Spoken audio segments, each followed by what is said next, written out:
She was 20 and freshly homeless, turned out of the only house she had ever known, with nothing but 3 plain wool dresses, a gray shawl, and the coins she had sewn into its hem.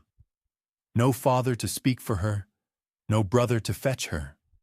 No place to go but a damp stone cottage 2 parishes away that had stood shuttered since her grandmother's burial, and Helen Marsh walked the muddy lanes to Ashcombe, expecting only a roof and a hearth.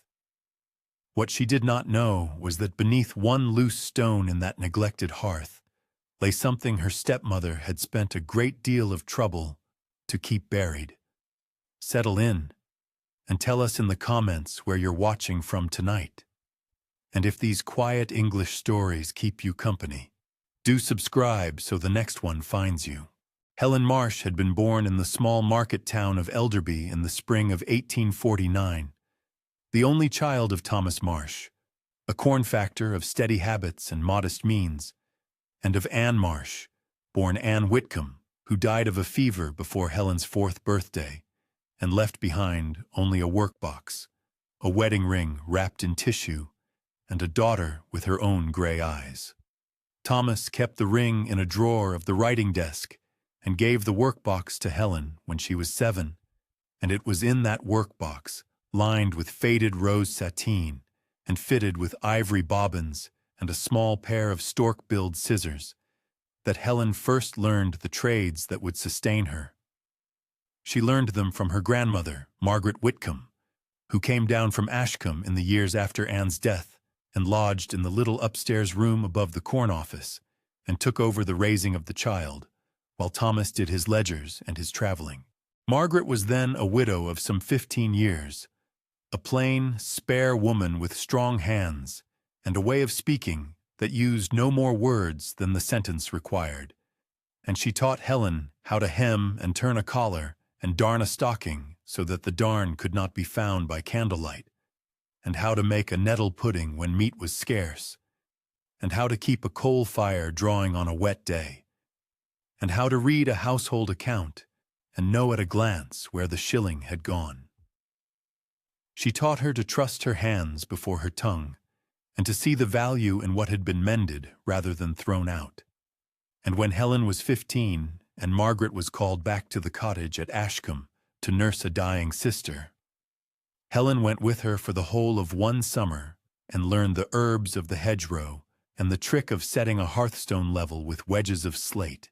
Margaret died the following winter in the little back room of that same cottage, and left Helen the workbox's twin, a smaller sewing case of walnut, and the memory of a woman who had never once raised her voice and had never once doubted her.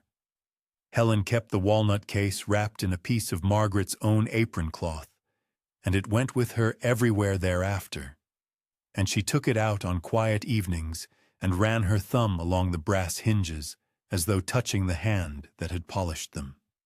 2 years after Margaret's death, her father remarried. The new wife was a Mrs. Prudence Latham, widow of a Nottingham draper, 38 years of age, with a soft voice in company and a hard one at home. And she came into the Marsh house with a great many trunks and a great many opinions, and a stepson of 11 called Roland, whom she considered the true heir of whatever there was to inherit. Thomas Marsh, who had always been a man more comfortable with figures than with feelings, accepted the arrangement with a tired gratitude, and he did not see, or would not see, that his daughter was being slowly moved from parlor to back kitchen, from the seat at his right hand to a place near the scullery door. Helen, for her part, did not complain, because complaint had never been Margaret's way, and instead she took on the mending of the household and the ordering of the linen and the writing of the tradesmen's checks, when her father's eyes began to fail him in the autumn of 1867. She was 19 when he took to his bed with a pain in his chest that the doctor from the next village called a weakness of the heart.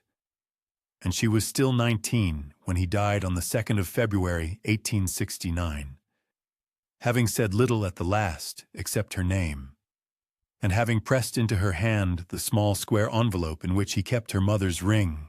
Helen slipped the ring onto a length of ribbon and wore it under her bodice from that day forward, so that when she pressed her palm flat against her breastbone, she could feel the gold circle sitting warm against her skin.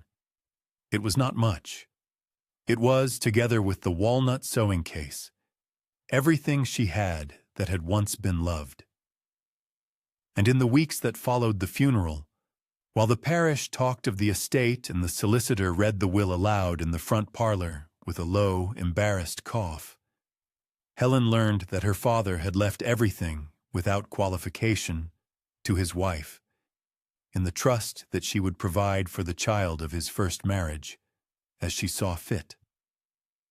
What Mrs. Prudence Latham saw fit came in its own quiet time, and it came without raised voices, because Prudence had learned in her Nottingham years that a widow with a good black dress and a settled will could accomplish more with a folded sheet of paper than with any amount of temper.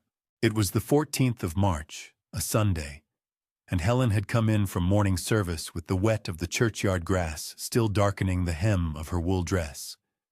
When Prudence called her into the front parlor and closed the door behind her with the small, careful click of a woman who had rehearsed, on the little rosewood table between them lay a paper folded once, and beside the paper a purse of gray cloth, and beside the purse an inventory in Prudence's neat, sloping hand of everything in the house that was hers by the terms of the will, which was to say everything. Prudence did not sit down and did not offer Helen a chair. She said, in the voice she used to the housemaids, that the arrangement could not continue, that Roland was 14 now and required the room Helen occupied at the back of the landing, that the household could not be asked to keep a grown woman in idleness, and that she had thought carefully and prayed on the matter and had reached a conclusion. The conclusion, she said, was that Helen would leave in the morning. She might take her clothes and her personal effects, meaning the 3 plain wool dresses and the gray shawl and the work-box and the walnut case and the ribbon at her throat, and she might take the 4 shillings and 6pence in the gray purse for her immediate needs. And beyond that, Prudence considered that she had done more than duty required. She placed the paper on the table and stepped back, and Helen understood that the paper was a receipt, and that she was expected to sign it, and that the signature would say she had received her portion in full and made no further claim. Helen took up the pen from the inkstand and looked at her stepmother once, without heat, and signed her name in the careful, upright hand her grandmother had taught her, and set the pen down, and said only that she would be gone by first light. She went upstairs and folded her 3 dresses into a bundle inside the gray shawl, and she wrapped the walnut case in the piece of Margaret's apron cloth, and she slit the hem of the shawl with the stork-billed scissors, and slid the 4 shillings and 6pence inside, and stitched the hem closed again by candlelight. And she slept 2 or 3 hours against the wall, and rose before the girl came to lay the kitchen fire, and let herself out of the side door into the lane while the sky was still the color of pewter. The distance from Elderby to Ashcombe was, by the lanes Helen knew, a little under 14 miles, and she meant to walk it in a day. She wore her stoutest ankle boots and her second-best dress under the shawl, and she carried the bundle across her back on a length of stout twine, with the walnut case pressed inside against the small of her spine, where the twine would not chafe it. The morning was raw. A thin rain came sideways over the hedgerows for the first 2 hours, and soaked her bonnet through, and then eased into a slow, steady drizzle that settled into the weave of her wool and made the whole of her heavier by half a stone. She kept to the lanes and away from the turnpike, because on the lanes she would meet only the odd carter and the odd farm boy, and she did not wish to be looked at closely on that particular morning. She passed the low fields of Elderby where the winter wheat was showing its first green, and she passed the crossroads at Pinner's Corner, where the finger-post pointed to villages she had known all her life, and she felt, as she walked past that post, that she was leaving the map of what she knew and stepping onto a paler one. By noon her feet had begun to blister at the heel where the wet leather rubbed, and she stopped in the lee of a dry stone wall and ate the heel of bread she had wrapped in a napkin and drank rainwater out of her cupped hand from a hoofprint in the lane. She did not cry. She thought, quite practically, of what the cottage would want first, and she made a list in her head that began with kindling and ended with lime for the pantry walls. In the afternoon, the country began to change. The hedges grew taller and more tangled, and the fields narrowed into strips between them, and the ground began to rise in long, slow shoulders towards the moorland edge where Ashcombe sat.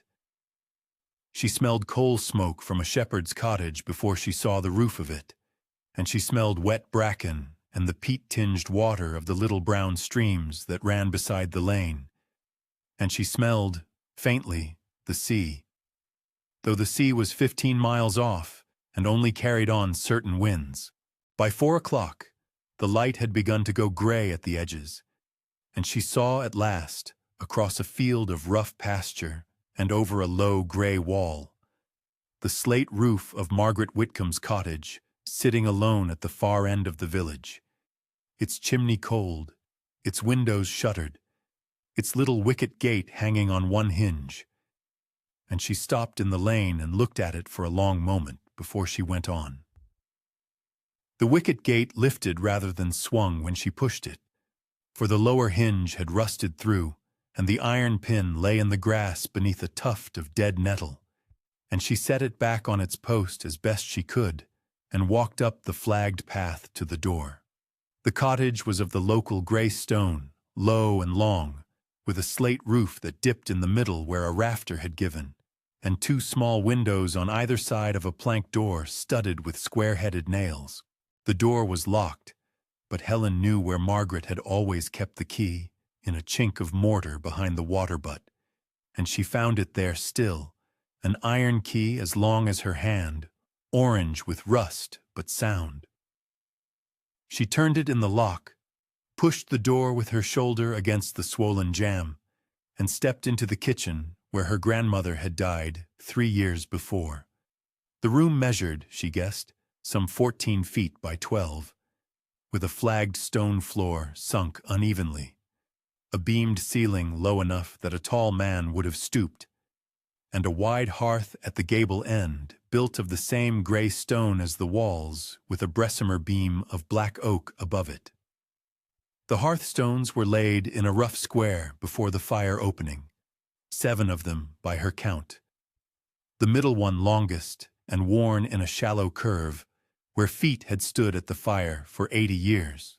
A dresser stood along the inner wall, empty of its china, and above it 3 shelves held nothing but a chipped brown jug and a lidless tin. A settle with a broken armrest stood on the near side of the hearth. In the back room, through a low door on the left, was the bed Margaret had died in, stripped now to its rope frame, and beside it a small pine chest and a washstand with a cracked ewer. Damp had come into everything. The whitewash on the ceiling was blackened in patches where the rain had come through the slates. The plaster had blown from the wall by the back window and lay in a small heap of pale crumbs on the sill. Green mold ran up the corner behind the dresser. The air smelled of cold soot and old fabric and mice. And Helen, standing in the middle of the kitchen with her bundle at her feet, took stock of it without dismay. The walls were sound. The floor was dry underfoot where the flags were bedded on earth. The door shut. The chimney, when she stooped and looked up into it by the last gray light, showed a ragged square of sky at the top and the pale streak of a jackdaw's droppings down the flue. She would need to sweep it before she could light a fire without smoking herself out of the house. She unwrapped her bundle on the settle, took out the walnut case and set it on the dresser, and hung the gray shawl on a peg by the door. She fetched water from the butt in the chipped jug and drank. She found in the pine chest in the back room a folded pair of clean sheets that smelled of lavender still, and a woolen blanket, and a stub of tallow candle, and a tin of lucifer matches with 3 matches left in it, and she felt for a moment as if her grandmother had laid them there for her and then closed the lid and gone out. She gathered from the hedge behind the cottage an armful of dead firs and a handful of dry beech leaves, and she went about the business of coaxing a fire in a cold flue on a wet March evening with the patience of a person who had been taught how. The fire would not draw. She built her firs small and lit the beech leaves under it, and watched the smoke roll back into the room in a slow, gray wave, and she opened the door and let it out. And she tried again with a twist of newspaper she found under the dresser, and it rolled back a second time. She sat on her heels before the hearth and looked at the stones. She thought of Margaret saying one summer afternoon in this very room that a hearth that would not draw was usually a hearth that had shifted, and that a shifted hearthstone let cold air in below the grate and killed the updraft. She laid her palm on each of the 7 stones in turn. The long middle stone moved under her hand. Not much, only the width of a hair, but enough that she felt it rock against its bed. She took the stork-billed scissors from the walnut case and slid one of the blades into the joint at the stone's edge and worked it along until she had loosened a line of dried lime mortar as fine as sand. She fetched the iron poker from beside the settle, set its tip in the gap, and levered gently, and the stone lifted at one end. She got her fingers beneath it and raised it up and set it aside on the flags. Beneath it was a shallow hollow, some 4 inches deep and lined with slate wedges, as Margaret had once shown her how to set. In the hollow lay a folded square of oiled linen, and inside the linen, when Helen drew it out with hands that were steadier than she expected, was a leather pouch tied with red tape, and a packet of papers bound with the same, and set upon the papers as if to weight them was a small canvas bag whose mouth was drawn shut with a plain gray string. She untied the string. The bag held gold sovereigns, fresh minted and dull minted together, some milled and some worn, and she poured them out onto the hearthstone she had just lifted and counted them by the last of the light. There were 42. She counted them a second time and got the same number and sat very still with her hands on her knees and looked at the little heap of coin as if it might rearrange itself into something ordinary. Then she untied the red tape from the packet of papers. On the top was a folded sheet in a hand she knew at once, the neat, sloping hand of her grandmother Margaret Whitcomb, and below it were 3 older documents in a lawyer's copperplate, one sealed with a smear of red wax, and a slim account book bound in blue paper. She unfolded her grandmother's letter first, and, because the light in the kitchen had gone almost entirely, she lit the stub of tallow with one of her 3 matches and read by its small yellow flame. In the morning, Helen woke on the settle wrapped in the lavender-smelling blanket, with the walnut case at her elbow and the folded letter tucked inside it beside the ribbon that carried her mother's ring. She had slept 4 hours and no more. She had thought a great deal in the night, and by the time the first gray light came through the shutters, she had made a plan of the kind Margaret had taught her to make. One thing at a time, and the thing nearest at hand first. The nearest thing was the chimney.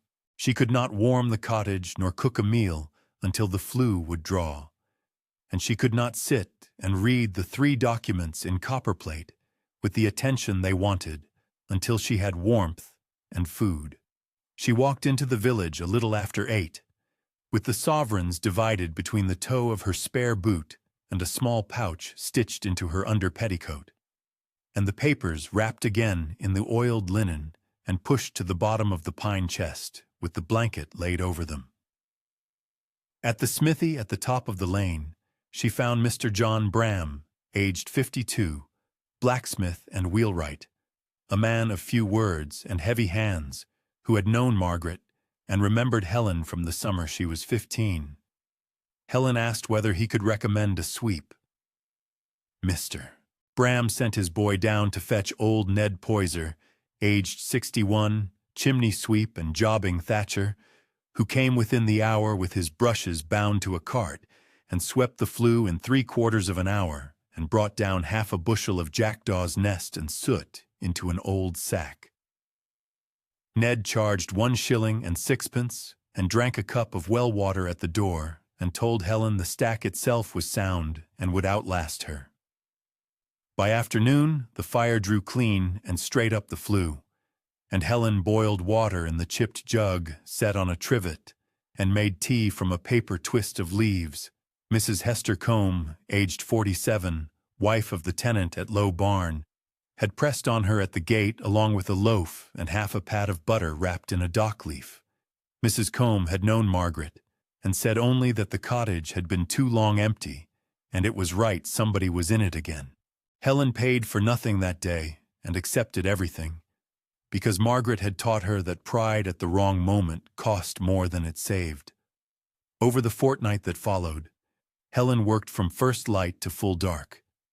She scrubbed the flagged floor with a bucket of hot water and a brush bought at the village shop for 4pence, and she took the mold off the corner behind the dresser with a mixture of vinegar and salt, and she stripped the failed plaster from the wall beside the back window down to the stone and relaid it in 3 coats of lime and hair, mixing the mortar herself in an old bread pan on the doorstep. She bought a stone of lime for 8pence from Mr. Bram, who fetched it from Wentwood on his cart and would take nothing for the carriage. She whitewashed the ceiling in 2 coats with a distemper of chalk and size, standing on the settle with a rag tied over her hair. She turned the sheets on the rope bed and stuffed a fresh tick with clean straw begged from Low Barn. For the slates, she went to Mr. Peter Hallowell, aged 39, slater and mason, who came up on a Wednesday with a bundle of second-hand slates on his shoulder, replaced 11 on the roof where the dip had been, tapped the ridge back true with a wooden mallet, and charged her 3 shillings and a mug of tea. He would not take more, and told her Margaret had once nursed his mother through a bad winter, and the family kept accounts of such things. On the second Sunday, having a clean kitchen, a drawing fire, and a table wiped down with beeswax found at the shop for 2pence, Helen walked into Ashcombe proper and asked at the post office for the name of the parish solicitor. The postmistress, Miss Agatha Peel, aged 58, a spinster who wore steel spectacles low on her nose and knew every household in 5 parishes, wrote out the name on a slip of paper without asking why. The name was Mr. Edmund Ashby of Ashby and Sons, Market Street, Wentwood, 4 miles distant, who had drawn Margaret's own small will and would remember the family. Helen walked the 4 miles to Wentwood on the Monday, wearing her best of the 3 wool dresses and the shawl brushed clean, with the oiled linen packet flat against her ribs inside her bodice. Mr. Ashby, aged 64, senior partner, silver-haired and quiet-spoken, received her in a small back office lined in law books and heard her out without interrupting once. Helen laid the 3 copperplate documents on his blotter and the slim blue account book beside them, and last of all, Margaret's letter, and asked him to tell her what she had. He read for a quarter of an hour with his spectacles pushed up on his forehead and then down on his nose, and at the end, he set the papers square on the desk and said quietly that she had a great deal.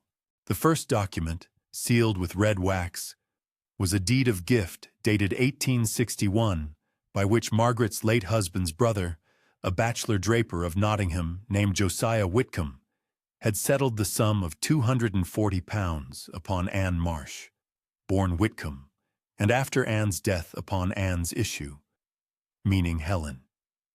The second was a certified copy of Josiah's will, in which the same sum was named and the same trust set out. The third was a letter from a Nottingham firm called Barstead and Pryor to Margaret Whitcomb, dated the summer of 1864, confirming that the sum had been paid over to the trustee named in the deed, one Mr. Henry Latham, draper of Nottingham, on Anne's behalf, and afterwards to be held for Helen until her majority. The slim blue account book was Margaret's own record, in pencil, of 6 letters written to Mr. Latham between 1864 and 1866, asking after the money, and of the 3 brief replies she had received, and of her final note in the book, which read only, H. Latham died Michaelmas 1866. His widow refuses to answer. God will not. Mr. Ashby set his hand flat on the blue book and looked at Helen over his spectacles and told her, in the same quiet voice he had used all along, that Mr. Henry Latham had been the first husband of the present Mrs. Prudence Latham of Elderby, and that any moneys held by him at his death would have passed into his estate, and thence to his widow, and that any moneys held in trust must have been declared, and were not. He asked Helen whether she wished him to make inquiries. Helen said she did. The inquiries took 11 weeks. In that time Helen mended the wicket gate with a new hinge from Mr. Bram and painted it with black tar, and she cleared the little kitchen garden behind the cottage of 3 years of couch grass and bramble, digging with a fork borrowed from Mrs. Combe until the earth showed dark and workable. And she planted potatoes and beans and a row of onions from sets bought for 9pence at the shop. Mr. Bram's wife, Mrs. Rose Bram, aged 49, brought her a clutch of 6 pullets in a basket and would take only 6pence for them, and Helen built a small run against the south wall from hazel rods, cut in the copse, and a length of wire netting Ned Poyser found for her behind the sweep's cart. Word had gone about that Miss Marsh at Whitcomb Cottage sewed a finer seam than any woman in the parish, and by the end of April she had taken in 3 shirts for the vicar, Mr. Amos Reed, aged 55, and hemmed a set of altar linens for the church, and turned 2 collars for the schoolmaster, Mr. Owen Trescott, aged 31, a widower with a small daughter of 7 called Bess. She was paid in coin and in eggs, and in a load of dry kindling from the schoolmaster's woodshed, and she wrote each sum in a new account book bought for 3pence at Miss Peel's post office, ruled in her grandmother's careful hand. On the 18th of June, Mr. Ashby drove out from Wentwood in a hired trap with a large envelope on the seat beside him, and asked Helen to come inside her own kitchen and sit down. He told her that a search of the Nottingham probate had found Josiah Whitcomb's deed of gift entered in the register, and that Barstead and Pryor still held their copy of the correspondence, and that the sum of £240, with interest at 4% compounded over 8 years, came to £328 and some shillings, and that Mrs. Prudence Latham had, upon being served notice, produced through her own solicitor a proposal of settlement rather than face a suit for concealment of trust moneys. The proposal was for the full sum, together with a further £120 representing Helen's share of Thomas Marsh's estate, which Prudence had understated to the executors.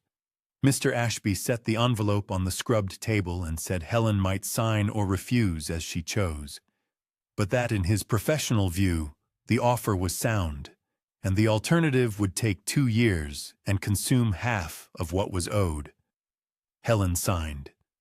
She signed with the same upright hand her grandmother had taught her, in the same room where her grandmother had died, and she did not weep, though her hand shook a little as she set the pen down. By the first week of July, the cottage stood as Helen had made it, and she sat one evening on the settle with the door open to the garden, and the last light coming low across the pasture.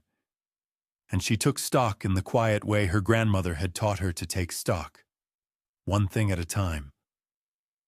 The kitchen floor was scrubbed to the pale gray of clean stone. The walls were fresh lime, the ceiling white, the beam wiped and rubbed with a little linseed oil until the grain came up dark and steady. On the dresser stood 6 pieces of blue and white china bought second-hand for 2 shillings and 3 pence at a farm sale in Wentwood, and beside them the chipped brown jug, which she had kept because Margaret had kept it. The fire drew clean and straight. On the hob a small black kettle, bought for 1 and 9 pence from Mr. Bram, sang to itself. The 7 hearthstones lay level. The middle one bedded on fresh slate wedges Helen had cut herself with the poker and a hammer, and the joint that had betrayed the secret was pointed neat with lime. The walnut sewing case sat open on the small pine table by the window, its brass hinges catching the last of the light, and beside it on the folded piece of Margaret's apron cloth lay her mother's ring on its faded ribbon. Helen had taken to setting them there in the evenings when she worked. That night she laid a third thing beside them. Her grandmother's letter, folded in its original creases, and the little canvas bag, empty now, in which the sovereigns had lain under the hearthstone for the better part of 9 years. 2 objects from 2 women who had loved her, and a bag from a third act of love she had never known was waiting. Helen looked at them a long while and did not speak. Of the 42 sovereigns, she had spent 7 and kept the rest against the winter and the roof. Of the settlement money, she had put £200 with the Wentwood Bank at 3%, kept 50 by her, and set aside the remainder for improvements to the cottage and the little strip of pasture behind it, which Mr. Ashby was already in negotiation to purchase from the Ashcombe glebe on her behalf. She had ordered from Mr. Hallowell a new range for the kitchen to be set in the autumn, and from Mr. Bram a proper iron latch for the mended gate.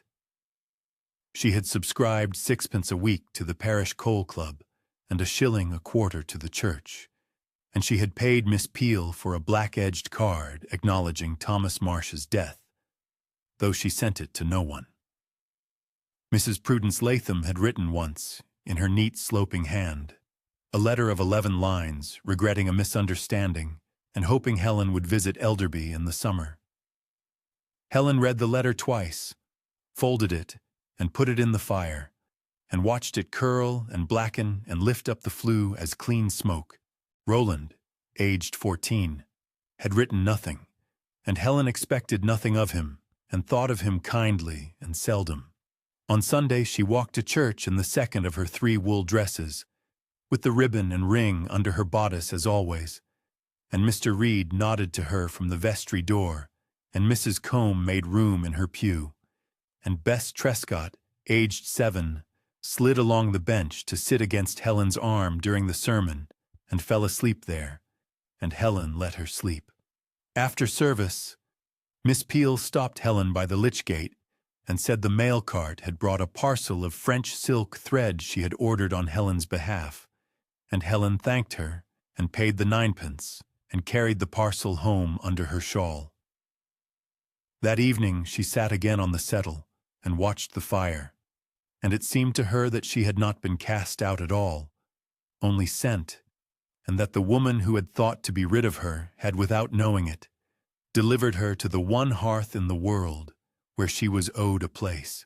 Helen Marsh was 20 years old, and she had walked to Ashcombe with 3 wool dresses, a grey shawl, a walnut sewing case, her mother's ring on a ribbon, and 4 shillings and 6 pence stitched into a hem.